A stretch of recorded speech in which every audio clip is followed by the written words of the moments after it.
ఇప్పుడే జీ5 app download చేయండి. చూడండి మీ ఫేవరెట్ టీవీ షోస్ ఎప్పుడైనా ఎక్కడైనా.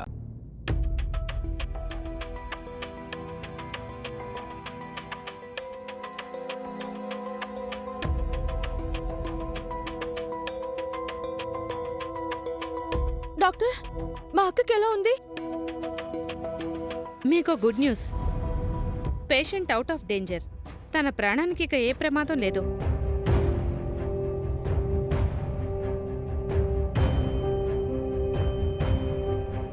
దేవుడా, నువ్వే నా కూతుర్ని రక్షించావు స్వామి.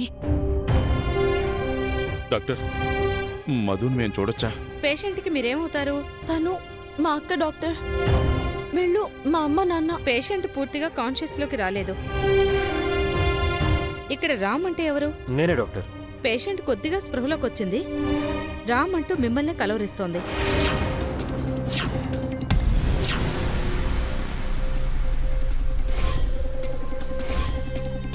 తను నా పేరు చెప్పిందా? అవును, రామ్ అని మీ పేరు మాత్రమే కలవరిస్తోంది. మధు నీతో ఏదైనా చెప్పాలనుకుంటుందేమో రామ్. వెళ్ళు. మధు నా పేరు కలవరించడం ఏంటి? మధు దగ్గరికి వెళ్ళి రామ్, తెలుస్తుంది. మీరు మాత్రమే లోపలికి రండి. మహాలక్ష్మి గారు చెప్పమన్నట్టు మధుమిత రామ్ని కలవరించింది అని చెప్పాను. నా పని పూర్తయిపోయింది. వెళ్ళు రామ్.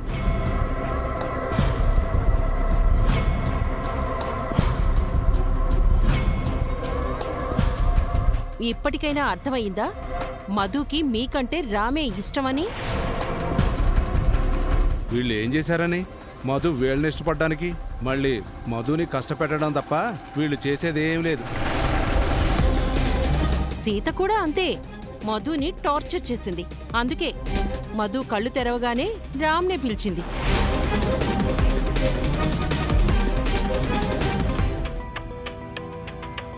మధుమిత, రామ్ వస్తున్నారు, మాట్లాడు.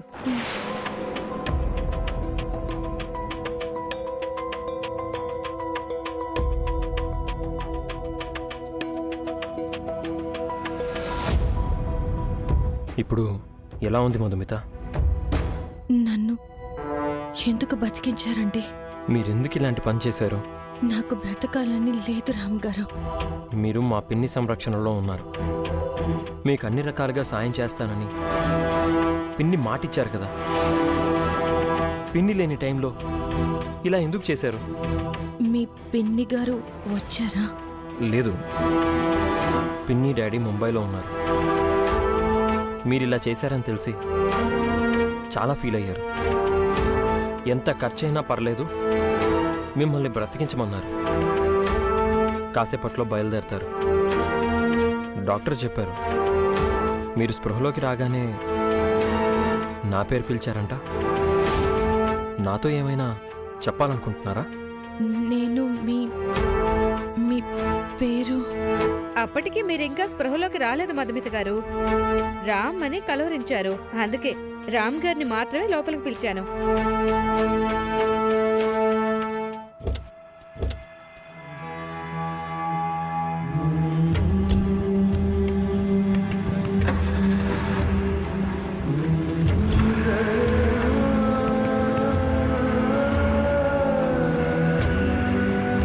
అది నీ జీవితాన్ని నరకం చేయడానికే పుట్టింది. మధు గురించి నువ్వెంత బాధ అనుభవించుంటే మాకు ఫోన్ చేసుంటావో మేము అర్థం చేసుకోగలం సీత. కానీ మధు మనల్ని అర్థం చేసుకోవట్లేదు. ఇలాంటి పరిస్థితుల్లో మధు మమ్మల్ని దూరం పెడుతుందని మేము ఊహించలేదు సీత. తను ఇంత కఠినంగా మారిపోతుందని మేము కల్లో కూడా అనుకోలేదు.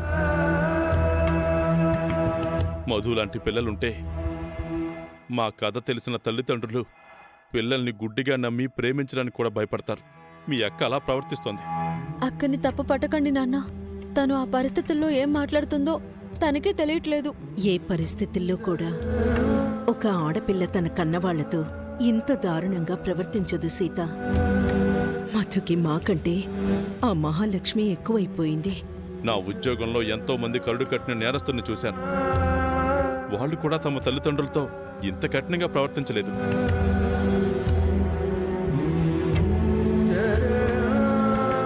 బాధపడకండి అంకుల్. మధు గారు మా ఇంటికి వస్తాను అనడం మీకు కష్టంగా అనిపించిందని నేను అర్థం చేసుకోగలను. అలాగే మీరు కూడా మధుమిత గారి కండిషన్ని అర్థం చేసుకోండి. పిల్లల్ని కన్నవాళ్ళ కంటే ఎవరెక్కువ అర్థం చేసుకుంటారు బాబు? మధుని అర్థం చేసుకునే కదా మేమిన్నిసార్లు ఇక్కడికి వస్తున్నాం. మధు గారు ఇప్పుడు డిప్రెషన్లో ఉన్నారా ఆంటీ? సూర్య బయటికి వస్తారో రారోనని కృంగిపోతున్నారు. అందుకే మధు గారు మీతో అలా ప్రవర్తించారు. తనకి సూర్య మీద బాధ లేదు బాబు, మా మీద కోపం ఉంది. అయ్యో అంకుల్, లేదంకుల్. మధు గారు చాలా మంచివారు. తను ఎవ్వరిని ఇబ్బంది పెట్టకూడదని ఇలా చేశారు. సూర్య బయటికి రాగానే తను సర్దుకుంటుంది. సూర్యతో మధు గారు హ్యాపీగా ఉంటారు. వాళ్ళిద్దరినీ మీకు అప్పచెప్పే బాధ్యత నాది. ఫీల్ అవ్వకండి, ఇంటికి వెళ్ళండి please. Sita, uncle ఆంటీతో చెప్పేసిరా.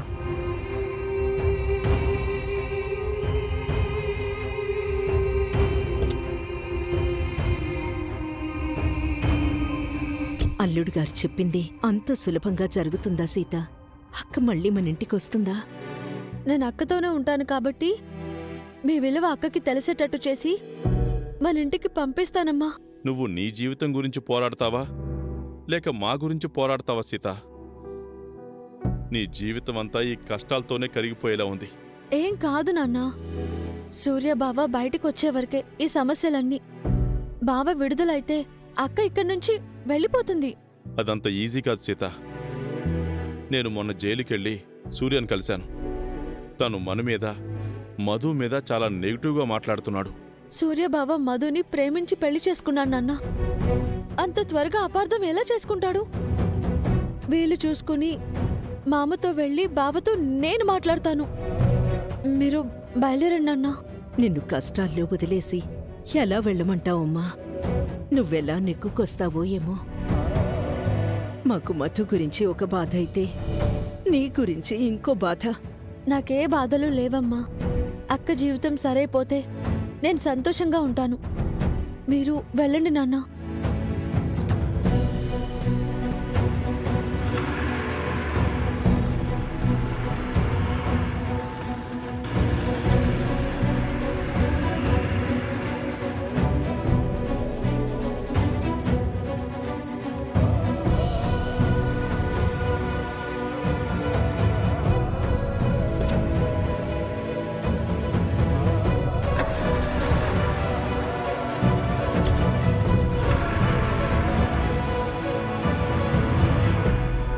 జీ5 app download చేసి అన్ని ఎపిసోడ్స్ పూర్తి ఉచితంగా చూడండి.